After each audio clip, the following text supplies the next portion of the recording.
1989年11月9號，數以萬計嘅德國人穿過東西德邊境，拆毀柏林圍牆。佢哋互相擁抱，慶祝自由終於來臨。喺圍牆倒下30週年嘅今日，我哋嚟到柏林，認識咗當年由東德逃走去西德嘅幸存者。佢哋冒住死亡同被捕嘅風險，游水或者匿埋喺貨櫃車入邊偷渡，為嘅係脫離獨裁嘅東德共產政權。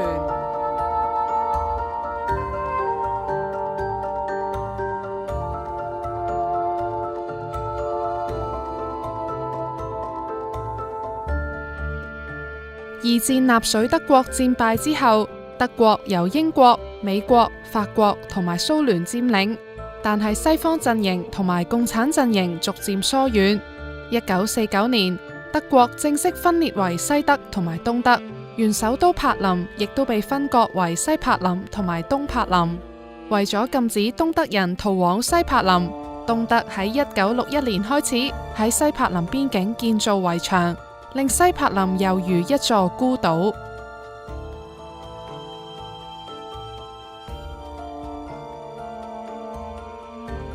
Peter Bush 喺東柏林出世成長，佢見證圍牆起咗之後嘅改變。As a little child, I experienced when they have built the wall because I lived in a street where it just happened. I was only 5 years old. However, it was exciting what was going on. Always guys with guns, people crying, talking over the fence, and it was dramatic. My parents came to pick me up early one day with the big moving truck because the government came, or the government officials there didn't give you any warning. They came with a company, took all our furniture out of our apartment and moved us in a different neighborhood. Because that building was supposed to be torn down, it was supposed to become no man's land for building the wall. 柏林圍牆唔只係一塊簡單嘅牆，兩德之間其實相隔一片死亡地帶。由東面開始設立高約2至3米嘅石屎牆，中間放咗鐵絲網、警報器、瞭望塔同路障，並且鋪滿細沙，方便邊防軍追蹤腳印。最後先係高3.6米嘅石屎牆。翻越圍牆有機會俾士兵射殺，東德人就試圖用其他方法逃走，挖隧道、匿喺改裝嘅車，甚至坐熱氣球。而 Peter 就選擇經斯普雷河游水去西柏林。Maybe living in Berlin is hard when you have just in front of you, you have the radio, you have the TV, you know there's a world out there. I considered it normal, that you are able to move around and be able to come and go. It was, in my case, not an economical decision. It was more a decision of free thinking, 1978年9月一個夜晚 ，Peter 同一個好朋友決心逃走。佢朋友當時更加係駝住 BB。We changed our clothes. We left our clothes here, what we had, and then we went down here into the water. There was no barrier here. I remember there was nothing. Ute jumped into the water first. First thing she said, "Whoa, it's cold." My idea was to snorkel our way up, but somehow you couldn't orient yourself. You didn't see anything through your mask. So we came back up and we decided to throw away the mask and trying just to swim with our flippers, right from here all the way up this way. 1.6公里嘅距離，歷時2個鐘，途中經過邊境檢查站，有東德士兵駐守。I think I had a moment of fear once we have the watchtower on the back. There was that one moment where I was thinking, what if they shoot her in the head now? And I would watch it, how her head explodes. Don't, Peter, don't think about that. Just push it out of your mind. So you try not to think about anything. Just function. You function. Switch it off. Yeah.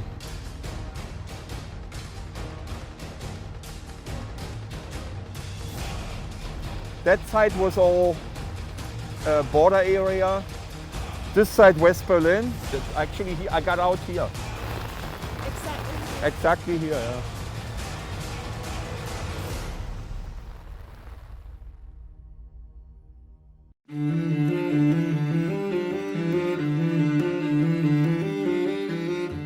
今年74歲嘅 Peter Bieber 亦係當年逃離東德嘅幸存者。圍牆建成後，佢被逼同住喺西德嘅爸爸分隔兩地。佢討厭東德一黨專政，更痛恨共產社會入邊人同人嘅不信任。Die hat vorgegeben, was wir lesen dürfen. Die hat vorgegeben, welche Filme wir sehen dürfen und wohin wir reisen dürfen. Es gab nur 5 Länder, in die wir reisen durften. Das waren die Länder, die die Sowjetunion kontrolliert hat. Und mein Traum war, nach Skandinavien zu reisen. Da habe ich gesagt, ich kann das nur lösen, ich kann das nur zu Ende bringen, wenn ich dieses Land verlasse. Bieber 曾經3次逃走，經其他國家偷渡去西德，都以失敗告終。終於喺第4次揾到一個家私公司嘅老闆幫手，希望藏身喺貨櫃車過境西德。起初老闆仲好猶豫，係咪要冒呢個風險幫助佢？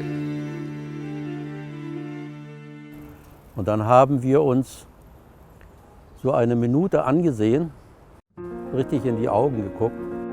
Und ich habe gesagt, ich bitte Sie, wenn Sie mir helfen können, bitte helfen Sie mir. Hat er nach einer Minute gesagt, ja, komm wieder in einer Woche. 1星期之後，老闆俾佢匿喺貨車入邊嘅衣櫃，佢身上只係帶住呢個公事包，入面有身份證、高考證書同埋麵包學徒證書。車上邊嘅等待漫長而煎熬，最緊張係到達東德邊境嘅檢查站，士兵將貨車門打開嘅一刻。In dem Moment, sage ich immer, war ich ein toter Mann. Ich habe dann gemerkt, der ist wieder runter vom Auto und hat die Türen zugemacht.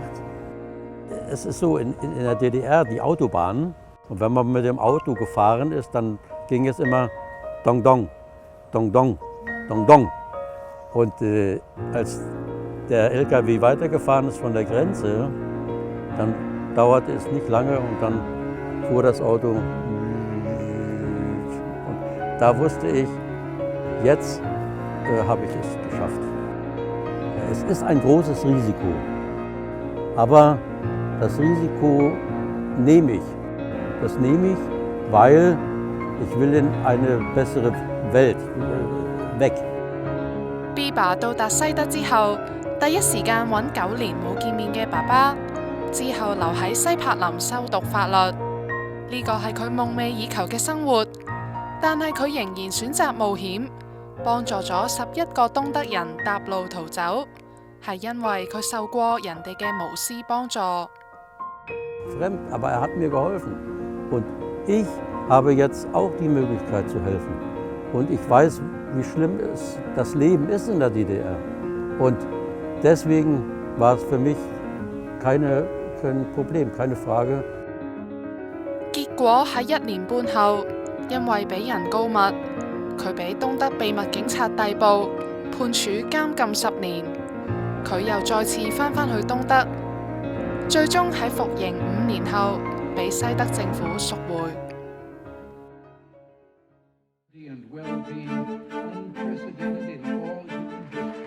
Mr. Gorbachev, tear down this wall.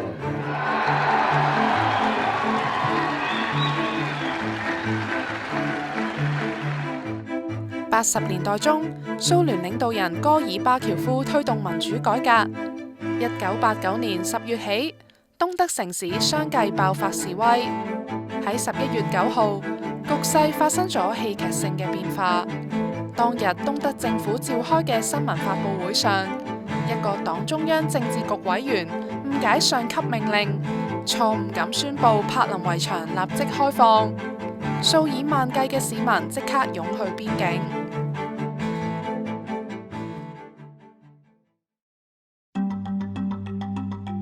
我哋而家身處嘅呢條街係當年其中一個東西柏林邊境。11月9號晚，呢度有9000幾個東柏林人等待過境，其中一個就係 Andreas。Na, ambivalent. Man musste, wie soll man das sagen? Man hat gemerkt, dass die Grenzsoldaten verunsichert waren. Da waren 20 Grenzsoldaten, da waren 9000 Menschen. Die Bevölkerung war aber auch verunsichert. Weil man wusste ja, die hatten gegebenenfalls auch den Befehl zu schießen. Man wusste nicht, ob die schießen oder nicht schießen. 佢形容當時嘅人唔係一面倒欣喜若狂，都有人惶恐不安。大家拎住護照，唔知道穿過西柏林之後，會唔會以後返唔到東德？ Also ich bin von Osten hier über die Brücke gen Westen. Lehnten 2 Westberliner Polizisten mit so einer zerknautschten Mütze, so einer Knollennase, beide nebeneinander. Bin ich hier vorbeigelaufen, wo ich einen Polizisten gesehen habe. Jetzt bist du in Westberlin, Frau Weyer. Biber 當時身處西柏林，當晚知道消息之後，亦都即刻去邊境。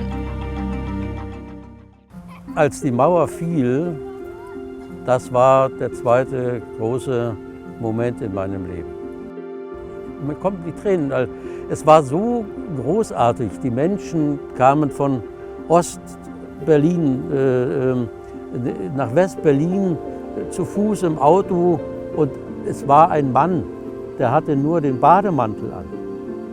Und der kam rüber in den Westen und hat immer gerufen, ich will nur wissen, dass es stimmt. Ich will nur wissen, dass wirklich man rüber kann. Aber ich habe geweint, ich war überwältigt. Ich habe gedacht, endlich ist diese Mauer weg. Endlich geht mein Leben sozusagen normal weiter. Also,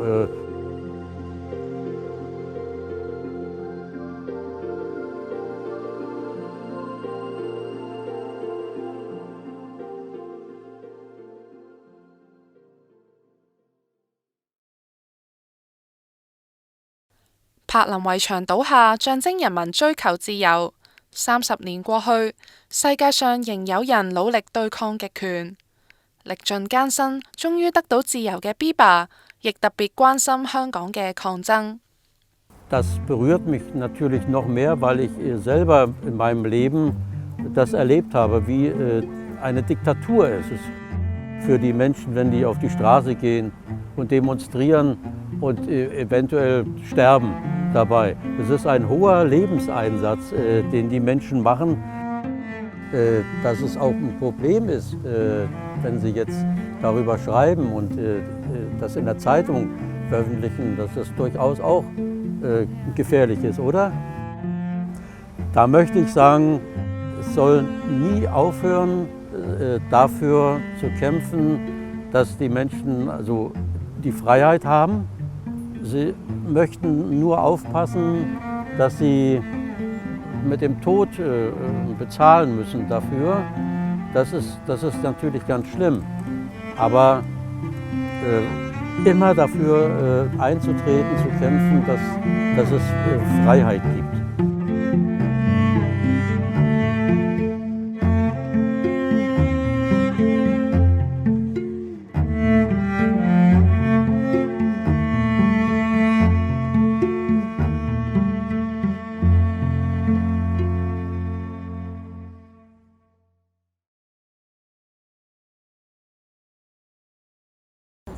You can be heroes just for one day.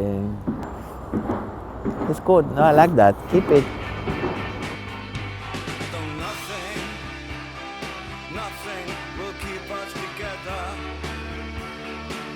This song has a special meaning. This is the symbol of West Berlin in a way. So I started to paint on the Berlin Wall in April '84 because I was so near from the wall, so I could feel the emptiness of that life. I realized I'm getting crazy in my head. I have to start something, and then I just start to paint the wall.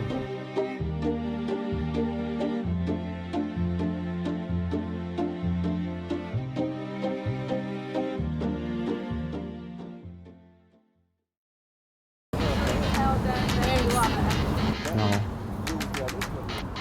They don't believe me. 嚟自法國里昂嘅 Thierry 係第一位喺柏林圍牆上邊畫畫嘅藝術家。佢喺法國畢業之後打過5-6份工，每份都係返幾個月就俾人炒咗。23歲嗰年，佢決定要改變人生，選擇去西柏林開展新生活。At that time, West Berlin was kind of meeting point for everyone who couldn't find their ways in Europe, and a lot of musicians were there, all the small groups of new wave music, and that's why I took a one-way ticket, a train. It took me like 21 hours to arrive in West Berlin at 6 a.m. in the morning in January 1982. I was following a lot David Bowie, Iggy Pop, and also Lou Reed, and he wrote a song about Berlin in 1973. It was so nice, it was paradise. I wrote later that Lou Reed made his song about books in New York City. So he said, I never been to Berlin from books. I said, what, this guy wrote a song about my life I had 10 years later. 西柏林嘅生活完全顛覆咗 Thierry 嘅想像。當時嘅酒吧、餐廳通宵開放，等盟軍嘅士兵可以日夜玩樂。好多後生仔佔屋居住，冇錢、吸毒、酗酒。但係呢度同時有好大嘅自由度，孕育咗好多非主流、想改變世界嘅年輕人。I just start to paint in Berlin because I had to adapt myself to the new situation. Yeah, because I was young, and then I couldn't find the freedom to start some creation, which was not possible in France. Thierry 同50個後生仔一齊住喺一間青年中心，嗰間屋同柏林圍牆嘅距離非常近。I could see from my bathroom over the wall, and I never saw a soldier shooting or someone got arrested. Just pure melancholic life. Those guys looking like that from the watchtower. It was not funny every day to live like that. So I didn't came to Berlin to paint the Berlin Wall. It happens because of this life like that. Movement of freedom, just to say stop of this life. Let's do something and paint. 佢同另一位法國藝術家 Boucher 一齊喺建築工地收集用剩嘅顏料，開始喺圍牆上邊畫畫。The first painting was the repetition of a painting I made in Lyon, and because of this painting I got fired from my work. So as a small revenge, I repeat that painting on the Berlin Wall. 5 meters, it was officially East Berlin. Of course, it was possible to be shot by East German soldiers, but in that neighborhood it will not happen because I knew every corner by danger. It was just easy to let down everything and jump the 5 meters back to West Berlin. I was not nervous because it was also important not to put any music in your ear. I was young enough to be quick at that time. 喺 Thierry 開始畫畫之前，圍牆上邊只有零星嘅標語同埋小型塗鴉。Even the German artists never paint the wall before. It was kind of taboo, a shame in the society. And me as a foreigner, I didn't knew that. Family were divided because of the war. It was just a no-go to paint the wall. It was just to start to paint a graveyard. So that's why it was a big shock to see someone painting the wall. The West Berliner was very aggressive at that time, trying to know who gave you the money. The people were thinking I'm a spy from France, and I had to answer that even if you paint 100 kilos of colors on the wall will never be beautiful because it's a deadly machine. 起初 Thierry 嘅作品有其他風格，但係畫風太複雜，而且太多人問佢問題，唔可能邊畫邊講。So the more you paint, the more you get ideas, and I developed these styles because I wanted something simple, could be painted. At the same time, I was explaining why I'm painting. I paint with all those guys together about 5 kilometers in 6 years, painting every day. People make jogging or exercise, bodybuilding. I was painting. Thierry 嘅作品後來登上大銀幕，開始為人認識。德國導演 Wim Wenders 嘅電影《柏林宮倉下》喺1987年上映。喺電影中可以見到 Thierry 喺-13度企喺樓梯上邊畫畫。After that film, something changed. The people tried to realize that it's more than just painting like that. The meaning of the wall painting was different. When the war was gone, so those heads were in the memories of the population in Germany and all in Europe as a symbol of the new freedom. 圍牆倒下之後 ，Thierry 繼續喺部分遺址上面畫畫。佢嘅作品而家仍然可以喺市中心見到，例如呢個昔日東西柏林嘅交界。This piece of the Berlin Wall is on an original place because you can see the trace. The wall came down, all the wall has to disappear from Berlin. The only way to keep the wall was to paint it, which was a paradox because at that time, 35 years before, I painted the wall for destruction, and now I paint the wall to keep as a symbol of new freedom. Thierry 認為而家嘅新一代唔在乎柏林圍牆。But I said to those guys, take care if you forget your past, it may come back and next time even stronger. Yeah, it's important to remember the history, of course. Now about 10% of all the borders are walls, so it's important for the people who live there to give a signal to the governments and paint those borders. That's why there's a movement called border art, and to paint that border, it makes the wall real, and then maybe it will change something.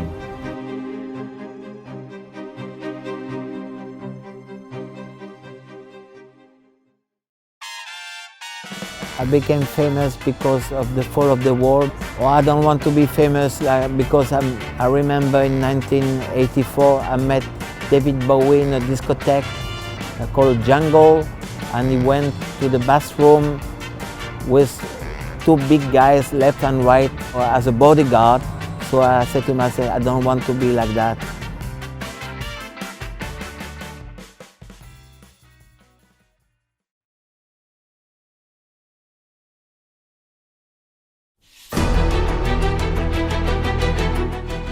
My dad was the part between the state opera and the Ministry of State Security of East Germany, so the Stasi. Soldier is always standing, looking at me as a naked person. They told me, you are a criminal, a traitor, and against the state. The Stasi observed me when I was 15 years old. I realized if I shut up too often, I will die inside myself. 喺共產東德年代，秘密警察深入市民日常生活，一舉一動俾人嚴密監視。我哋揾嚟3個德國人，講下當年點樣俾秘密警察影響。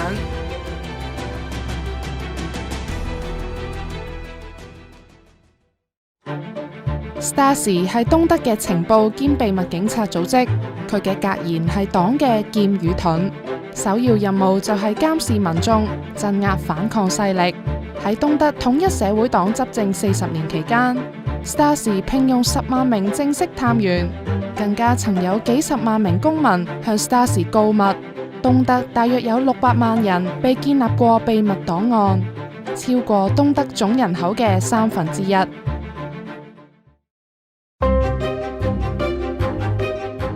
My dad was the secretary of the Communism Party. That was a high position in this party and in this state. My dad have to talk about the guys from the orchestra. For example, the state opera have to go to Japan. It was a capitalism country. My dad have to say, there is okay, there is not okay. Stasi 嘅工作仲包括滲透、收集情報、接觸通報者，亦包括心理騷擾，例如安裝竊聽器、抹黑、誣告、打神秘電話、寄匿名包裹等等。有一句 Stasi 嘅標語就係：我們無處不在。The party was for my dad a very important organization. It was for him the greatest institution in the world. I grew up with the thinking. Every hour, every day you was confronted with the same thinking. My father had exactly this job. 柏林仍然保留當年 Stasi 嘅監獄，曾經被困喺呢度嘅好多都係政治犯，大部分犯咗危害國家安全罪，包括當年喺西柏林居住嘅 Angelica。60年代仲係大學生嘅佢參與營救東德人行動，擔當傳信員，將偽造嘅證件帶到東柏林，結果喺某次行動入邊俾同伴供出，被 Stasi 扣留。There were 4 soldiers. They come from each side of the room and ask for my name, and then I get into another room. Really a horrible situation for a young girl because this soldier is always standing looking at me as a naked person. And then they brought me to the Stasi-Gefängnis, to the prison in Hohenschönhausen. Of course, I remember very well the first days because it was a shock, absolutely a shock. It was a small, very tiny cell. 經過漫長嘅審訊，佢被判處監禁10年，成為咗政治犯。呢一段經歷成為佢終生嘅陰影。Loneliness and fear. It's just not to know what will happen. It is worse. They told me, you are a criminal, a traitor, and against the state. Yeah, of course I was. I was against the state. I don't like the Stasi people. I don't like the people from the Socialist Party. 喺東柏林成長嘅 Stefan，15歲起就俾 Stasi 監視。只係因為佢係一個反叛嘅學生。When I was young, I wanted to become a reporter, a journalist. If I am a journalist, I only would say the truth. With 14, I produced my own student magazine, and it was not usual in communist times that students make school magazines. I put the flag of the United States on top of the TV tower because the United States, for me, stands for the free world. This school magazine was known in school, but confiscated after some hours. 喺東柏林買唔到西方嘅報刊，但係人民有自己嘅方法去獲得西方資訊。Because the United States had an embassy in East Berlin, and the GDR didn't forbid the people to enter the American embassy and to go to the library. When I was 15, I often enter the American embassy, and there were newspapers from West Germany. Sometimes people smuggled things, and I have an original issue from 1989 from June from Der Spiegel. And of course in GDR it was forbidden, but you also could read it in American embassy. The story in June was the massacre in Peking on Tiananmen Square. And a lot of people in GDR thought about it and were afraid that we would become the same situation like in China, because our government was a friend of the government of the People's Republic of China.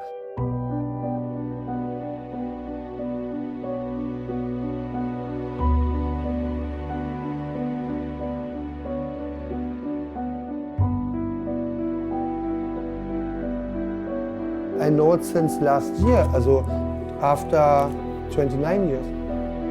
Every citizen in Germany has a right to go to this authority and to ask whether there are documents from the Stasi about him. 德國喺1991年制定法律，由 Stasi 檔案局管理文件，嚴格規管檔案私隱。透過保留文件，等當年被加害嘅人民知道自己嘅命運點樣被 Stasi 影響，還佢哋一個真相。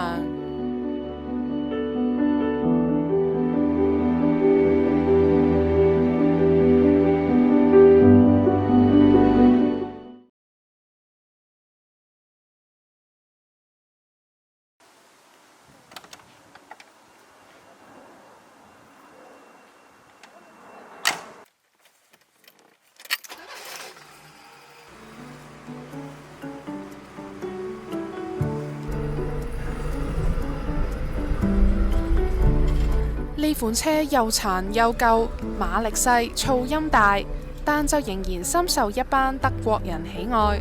佢就係東德嘅國民車 Trabant。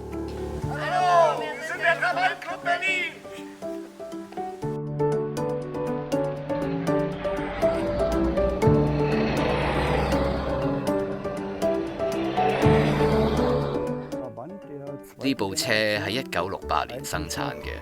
到今日我都成日揸住佢出街。德國人將 Trabant 昵稱為 Trabi， 東德人 Michel 係柏林 Trabi 俱樂部嘅主席，對呢架爛車可以話係愛不釋手。喺以前東德時代 ，Trabi 係打工仔唯一負擔得起嘅車，其他牌子嘅車都實在太貴啦，所以每一個人都會買 Trabi。第一架 Trabi 喺1957年面世，由東德嘅國企製造，品牌意思係衛星，紀念蘇聯喺同年發射咗第一粒人造衛星。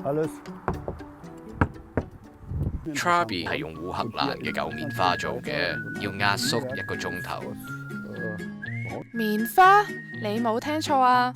當時西方世界停止對蘇聯等共產國家出口鋼鐵，東德就只好尋找替代品，用一種叫 Duroplast 嘅材料，混合棉纖維同樹枝製成車身。雖然堅硬程度遠遠不及鋼鐵，但係好處係唔容易生鏽。根據生產商嘅資料，最高時速係100公里。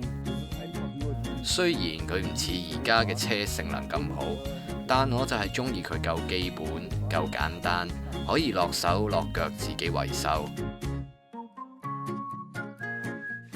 喺物資短缺嘅共產社會 ，Trabi 係好多東德人嘅集體回憶。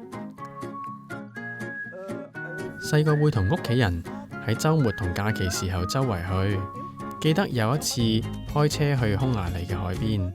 由東柏林過去大約要1日半，途中引擎壞咗，我哋要特登去一個油站修理。當時 Trabi 嘅生產速度好慢，平均每日只係生產少過300架，又要同周邊嘅共產國家交換巴士同貨車，買一部新車平均要等12至15年，所以好多人寧願買二手車。呢架二手車好舊㗎啦，喺60年代生產嘅，我喺柏林圍牆倒下3日前買嘅。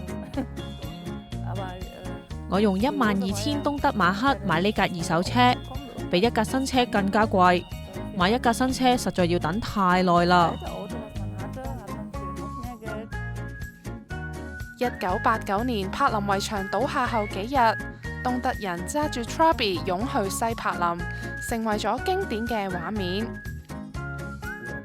我喺電視上睇到柏林圍牆倒下嗰幾日 ，Trabi 不停咁駛入去西德，然後每部車經過嘅地方都充滿咗廢氣。